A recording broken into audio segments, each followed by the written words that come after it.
Assalamualaikum warahmatullahi wabarakatuh. Waalaikumsalam.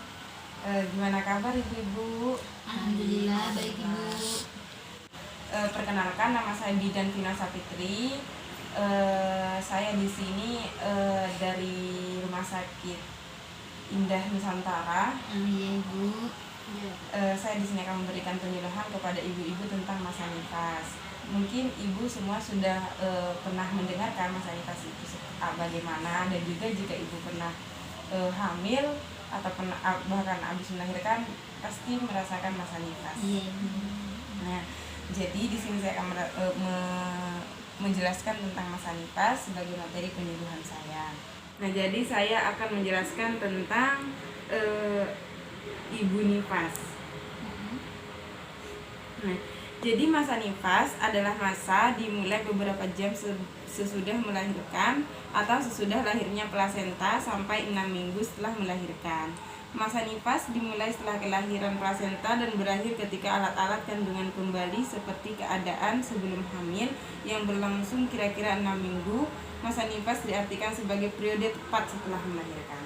Nah, jadi jika ada seorang ibu hamil kemudian melahirkan, lahirnya plasenta itu dinamakan masa nifas. Setelah lahirnya plasenta 6 minggu setelahnya itu dinamakan masa nifas. Ya, nah jadi masa nifas itu berakhir seperti yang di sini.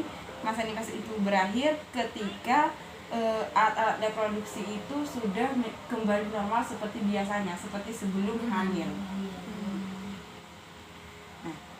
Sekarang asuhan pada masa nifas. Tujuan dari pemberian asuhan pada masa nifas yaitu untuk menjaga kesehatan ibu dan bayinya, baik fisik maupun psikologis, melaksanakan screening secara komprehensif, deteksi dini, mengobati atau merujuk bila terjadi komplikasi pada ibu maupun bayi.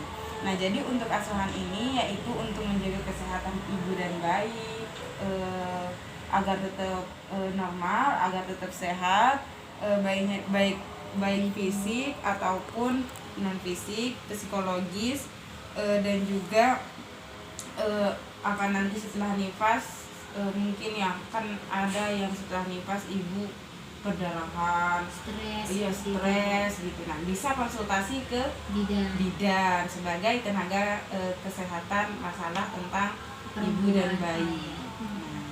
Jadi seperti itu. Sekarang masalah yang sering terjadi pada masa nifas.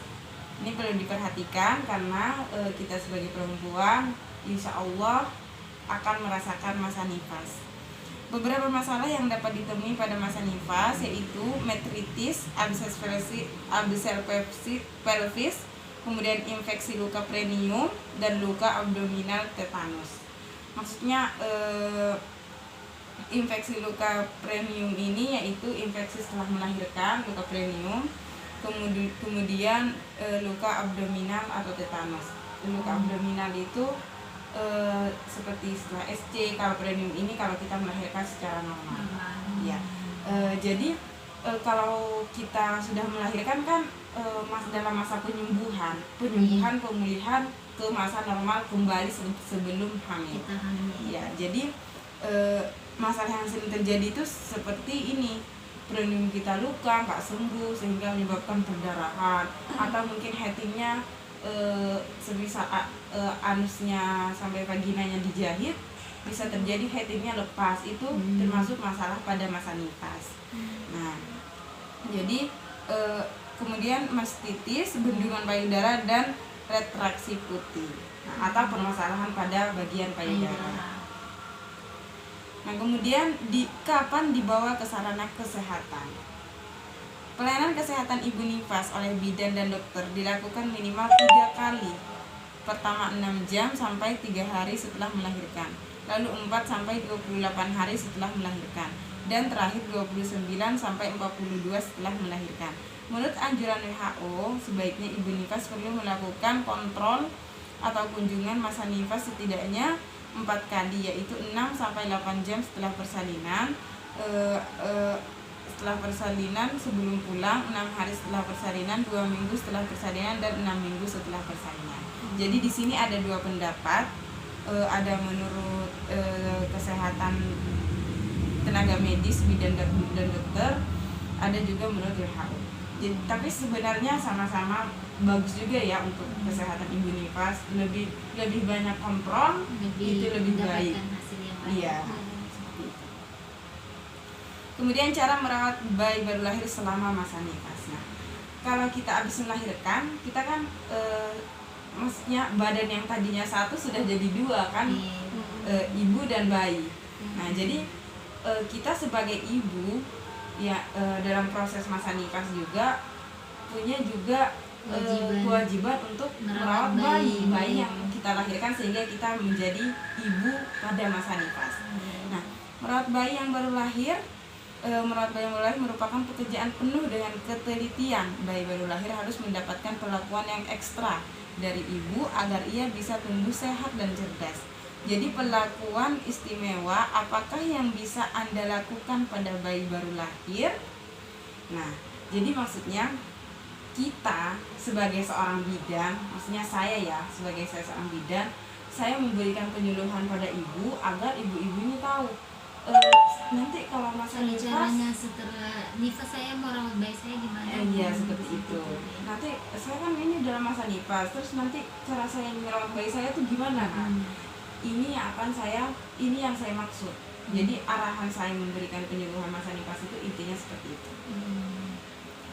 Nah, kemudian jadi ini adalah arah-arahannya yang akan saya sampaikan.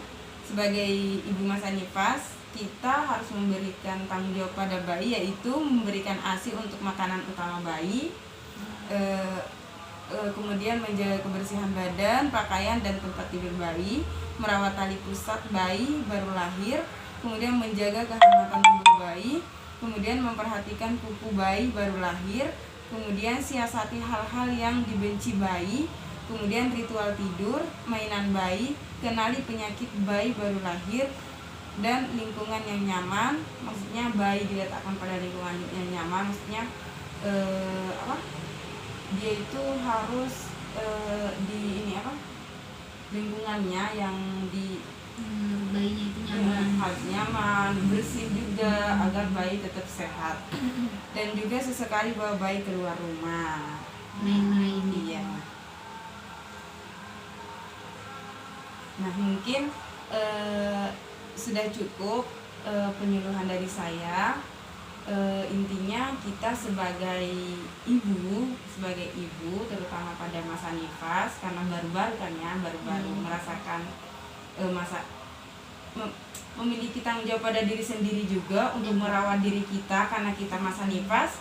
Jadi langsung memiliki dua tanggung jawab, untuk diri kita dan juga untuk bayi kita. Jadi harus menjaga kesehatan diri kita sendiri dan juga menjaga kesehatan pada bayi. Jadi harus hati-hati. Nah, makanya penyuluhan ini sangat penting. Ibu-ibu harus sangat mengerti tata cara merawat bayi seperti apa, dan harus banyak kontrol selama masa nifas. Apa ibu-ibu sudah mengerti? Sudah Ibu Bidan. Sudah ya. Tidak ada pertanyaan, Bu? Silahkan jika ada yang mau bertanya. Tidak Ibu, sudah paham semua. Sudah paham Ibu. Alhamdulillah ya Bu ya, sudah paham ya, luar biasa sekali. Kalau begitu saya mau bertanya satu pertanyaan ya Bu ya. Iya Ibu. Tadi kan saya sudah menjelaskan tentang masa nifas. Nah, jadi saya mau bertanya, kalau semisal kan kita dalam keadaan masa nifas nih ya, apa yang akan Ibu lakukan semisal ada gangguan pada nifas kita, maksudnya kelainan seperti Perdarahan lebih. Perdarahan yang mungkin bisa kita atasi tetapi tidak bisa karena kita memiliki tanggung jawab lagi pada bayi. Jadi tanggapan Ibu seperti apa? Konsultasi kepada bidan terdekat Ibu.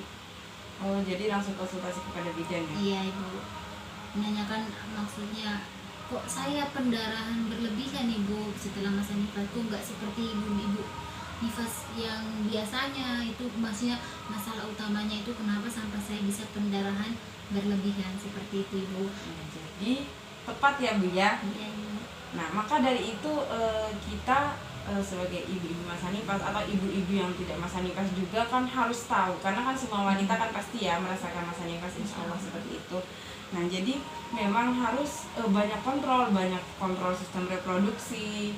Jadi yang terutama dijaga itu masalah sistem reproduksi bagi perempuan, terutama bagian payudara dan juga organ reproduksi yang ada di bawah. Jadi seperti itu. Iya ibu. Sudah paham Bu? Sudah ibu. Benar-benar tidak ada pertanyaan? Alhamdulillah sudah paham. Sangat luar biasa sekali, saya salut sekali sama kedua ibu-ibu ini. Terima kasih ibu. Kalau begitu, jika tidak ada pertanyaan lagi, saya ucapkan terima kasih banyak sudah mendengarkan saya, sudah menyempatkan waktu untuk hadir pada penjeluhan ini. Terima kasih banyak. Akhirul kalam, wabillahi taufiq wal hidayah. Assalamualaikum warahmatullahi wabarakatuh. Waalaikumsalam.